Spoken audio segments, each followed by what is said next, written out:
Hey everyone, my name is Asher Benjamin with NEXA Mortgage. I am here with the one and only Douglas Hart. Hey Doug, thanks for joining us today. No worries. Thanks for having me, man. Absolutely. So before we get into our topic today of support, can you share a little bit about yourself, how you got into mortgages and what brought you to NEXA?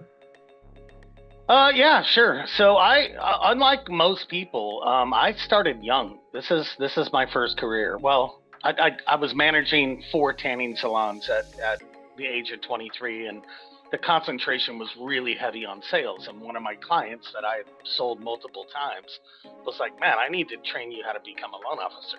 And I was like, "Yeah, what kind of money?" And of course, started at 23 years old, 1994, and you know, back then, yeah, I think a fax machine was about 4.5, 5 feet tall. Everything came in tri print to where you had to tear everything off, and a credit report was called a factual, and everything was paper files. And he walked in my desk and dropped about 150 old leads on my desk and said, "Here, man, call these. You're great on the phone." And I had no clue as to what to do.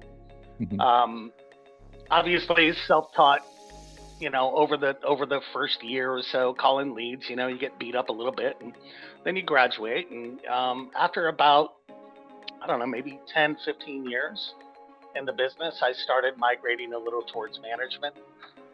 Help cultivating people, training people. I was always pretty gifted with numbers and Mhm. remembering guidelines. So I got put into a position by that same guy who actually coincidentally moved to Arizona. I started in Atlanta, Georgia. He moved to Arizona, and Mhm. I came out here and started working with him. And all I did was price and place for a team of about 15 people. Obviously, this is before the meltdown. This is also when you could have a 500 credit score and still go buy a house with stated income, stated assets, at 100% financing. Oh yeah. Um, got through that, built a lot of good relationships, trained a lot of really good LOs, mortgage crash, survival, post mortgage crash, huge concentration on Gubby refis. So all I did for probably 4 or 5 years was Gubby refis because no appraisal, no credit scores. So I always seemed to kind of find a niche, slip into the Mhm. niche. And that's what I survived on until the niche was no longer a niche. And then once again, concentration more on the management perspective from about 2014 through 2017. I was trying to get to the point where by the time I was 50, I wasn't originating loans anymore. Mhm. I wanted to basically just manage and have a very high level management position. And I did finally get there to the number two under the owner. And what I learned is I should have never been doing that. I Mhm. basically gave up all of my security and all of my everything that I had worked for 2.5 decades, and put it in the hands of somebody and said, "Here, I trust you with my life." Mhm. And it did not work out. you know, I Wow. was very adamant at that time. This is in 2017 Mhm. of technology and automation. He was very adamant on human touch and be a good human. And, I left the company after we had grown it from about 150 to 440. Now that same company is about 320. They've Okay. actually shrunk. And since coming aboard Nexa, look at all the automation and basically everything that I was screaming at that company, Nexa Your whole does. dream. Yeah. And look at our growth. Look at our growth. It's astounding. So it's kind of nice looking at hindsight that number one, even though I lost that, number two, I ended up in the right place where I was supposed to be anyway. So I was supposed to lose that. I love it. It's quite the journey. And it's also nice knowing, hey, this is the route I think we're going. And you put it into practice and it's always nice when you end up being correct on some of those hypotheses. I Well, love it's it. also nice feeling, eye to eye with the leadership of the company. It's like they're moving in the same direction I wanted to. That's kind of Hmm. nice to do at a mortgage company or anywhere you work. I love it. So you kind of touched on this. So early on, or not early on, somewhere in your career, you were doing some training.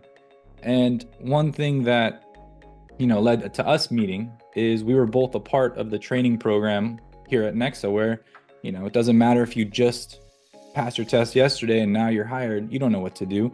And you and I were in charge of, leading some of those new loan officers to becoming some of the top producers here at NEXA, which is, it's a great, great feeling. How important do you think training is, right? Do you think that's one of those intangibles that everyone needs to make sure they're not shying away from? Yeah, I mean, training is important for everybody, not just new people. I mean, truth be told, look, I know a lot of real idiots in this business that make a lot of money. I mean, really, that I can't believe they passed the test. Legit, but they just move their feet. They move their feet and they're not afraid to ask for business. I think that's the number one tangible item that you just can't train people, is you can't train confidence. You can't train what's the best word for it? Their desire to work. You can't there's friends. I'm one of them. I was never the guy to go up and ask a woman if I could buy her a drink. Mm-hmm. I wasn't. I was still effective in other ways, and it's the same thing with being a loan officer. Look, if you're not effective in one way, you got to be more effective in other ways to make it work. But you got to pedal, you got to move, you got to do this. Now, training, especially new, you're never going to learn how to do this business brand new, ever. And you'll create a lot of disasters if you don't. So there's that part of the training. But there's also staying on top of the current mortgage business. And especially nowadays, there's so many new things coming out. I mean, I don't even want to say yearly, monthly, new programs, new this, new that. If you're not on the cutting edge of things, you are moving backwards. This business doesn't allow for stagnancy. Mm-hmm. You have to stay in the fold. There's an old saying that, you stay in the center of the herd because it's the one on the outside that get picked off by the lions. You know what I mean? So you stay in the center of things. You make sure that you're in the information getting zone. And then, one of the favorite sayings that my dad used to say is, look, if you're the smartest person in the room, you're in the wrong room.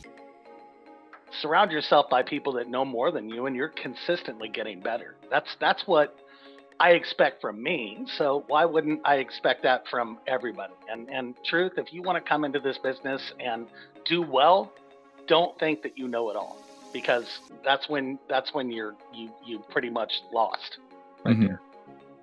100% true. And I think many people have said this, but Michael Jordan had a trainer, right? Michael Jordan had a trainer. If you're coming in as a brand new rookie, you better have a trainer. Same thing for mortgages. I guarantee the top 100 producers in the country have someone that's training them, coaching them, mentoring them. And, it's just one of those things where and you kind of alluded to this, or you mentioned it. If you don't have that guidance, especially in this business early on, you don't know what you don't know. And what you don't know might cause someone to be homeless, might cause them to lose 5, maybe 6 figures of an earnest money just because you didn't know. So training's huge. And when I came to NEXA, it was not nearly, we're at 2,800 LOs as of recording. I think we were at 160, 170 at the time. I wish I had a training program I could have hopped into. Thankfully, I had my dad, and he ended up following me over to NEXA. He was kind of my mentor. He still is. And he trained me. He taught me everything I know how to do it. But if they had this program, the NEXA University here, I would have been on board, because I know that I don't know even half of what I should know. Absolutely. This is kind of the visual that I get when I think about the training program that NEXA provides, because it's one of a kind. I mean, there's plenty of places that'll train you up and license you up and put you on the rat wheel and give you leads and keep you bite-sized. Mm-hmm. We train you how to be self-sufficient. There's a big difference there, to where you're dependent upon yourself, not the lead. The way I picture this or visualize this, especially somebody coming in, whether you're new or not, with that training, with that additional everything that, the university now is what it's called, offers, it's kind of like being in the airport and, when you're on those flat escalators, mm-hmm. and you're walking past somebody that's not on the escalator, yeah. and you're both going in the same direction. That's how I feel the training is. Mm-hmm. It's like, why would I just do that when I could just hop on this escalator and get there quicker, Mm-hmm. And that's the way I look at the training. Definitely. Yeah, you can walk on your own, but there's an escalator right there. Why wouldn't you do that one? I think that's an excellent visual. I never thought of it that way, but I think everyone can relate to that. So I love it. Um, so then how long were you at Nexa before you jumped into kind of the instructor role where you're like, hey, this is something I've done before. I believe in it. Nexa, they offer this to new LOs. I want to be a part of that. How long was it before it was like, hey, I'm at Nexa, now I'm a part of what was the academy, now university? I was here for more than 4 years before I decided to become an instructor. And a lot of it, honestly, Nexa's come a long way. Hmm. Like you said, I was like loan officer, I think 150 something. So you and I came in around the same time.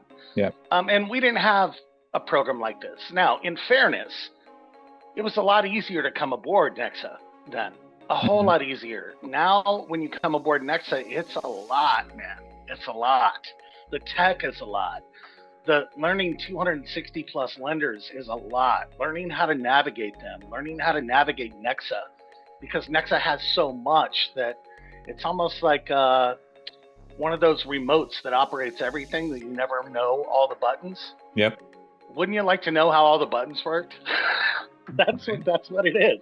Is you come in and it's like there's just so much that and so much every day that you can feast on with trainings and this and that and meetings and the everything live Zoom. That was another really big thing with Nexa is we were Zoom from the get go prior to the pandemic. So we Pre-COVID. didn't miss a rip there. We were already acclimated. Everybody already did their thing. And normally when you go Zoom based and you go like everybody works at home, there's kind of a negative to it sometimes because everybody starts developing their own bubble of reality. Hmm. And you had kind of touched on it in the fact that you don't really stay around the solution. You don't hear it on a regular basis, and that's what you get at Nexa is there's such camaraderie here and there's such a collective voice here that between the Facebook stuff, the group chats, and then Academy LOS or University LOS, all that stuff, you get that group mentality to where you get those water cooler conversations because of Zoom. Zoom sets it apart. If we were all on email like everybody else, we wouldn't have that freedom and Hmm. that capability of staying in the know, staying in the now. You know what I mean? Yeah. And it's kind of nice to meet people, work with alongside them on Zoom for kind of like we did for maybe a year. And then when we meet in person, guess what? We're already friends. We got things to connect. And that's how I feel about many, many people that I've had the privilege of talking to, whether they're on the support staff, whether they're in LOS, from the academy, or even just other LOs. So that's definitely a piece that I think people should know about. So I'm glad you brought it up. Um, One thing, kind of the last thing I wanted to touch on, and you kind of spearheaded this.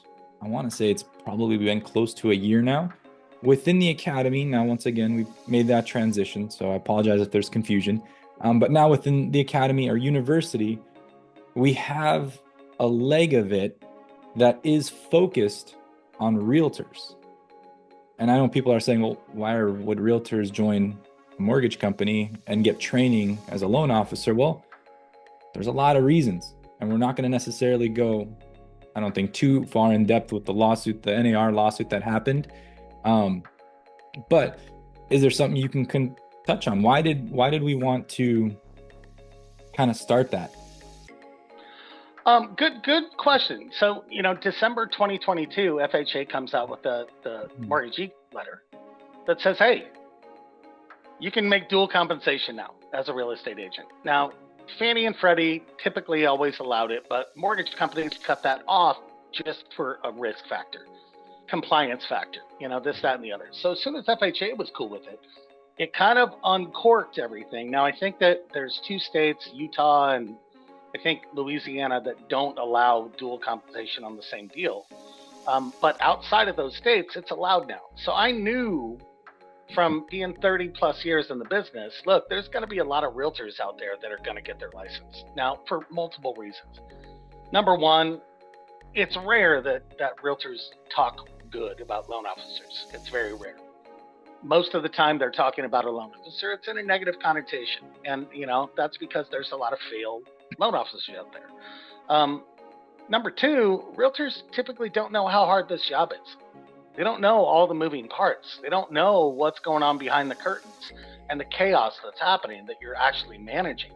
So they think that it's just an easy thing and that it should go through. Well, that's another reason they're going to get their license is they think they can just write an application, bada bang, next thing you're getting paid. Right. And when they come here, they learn and feel really bad about all the crap they talked all those years about loan officers because, wow, this is pretty difficult. But the biggest part that I looked at is I know statistically 80% of realtors out there make less than 40,000 a year. That's a legitimate statistic. There's 2 million real estate agents between realtors and real estate agents out there. There's 650,000 listings right now. There's 3 realtors to every listing that they're competing against. Mm-hmm. Whereas right now, loan officer count has gone down tremendously over the last couple of years, pretty much everywhere but NEXA. Yeah. But we still have about between 250 and 300,000 originators, which is a fraction of those realtors.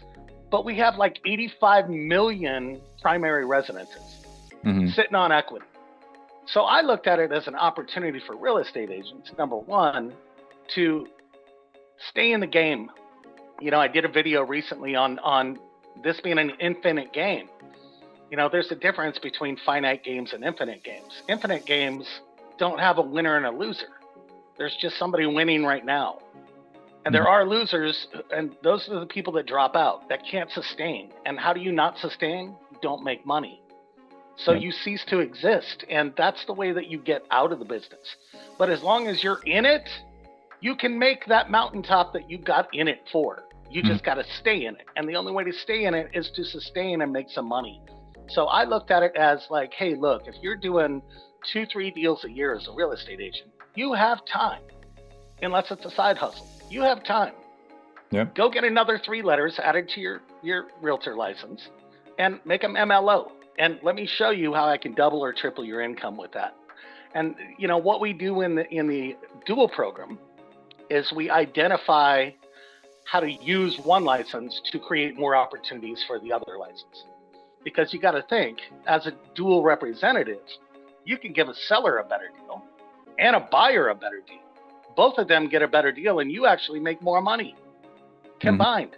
So now you're making more and charging less. How does that not work out for everybody? You know, and that's the type of stuff that we tend to train and expose opportunities, expose where you do your hunting, you know, where you do your prospecting, target rich environments. A lot different for a realtor than a loan officer. You know, I kind of explain it like, you know, as a realtor, you're walking around in a deer suit, and the loan officers are wearing an orange vest with a shotgun in their hand. Right. You know, so it's a little different. You're welcome into the fold, you know.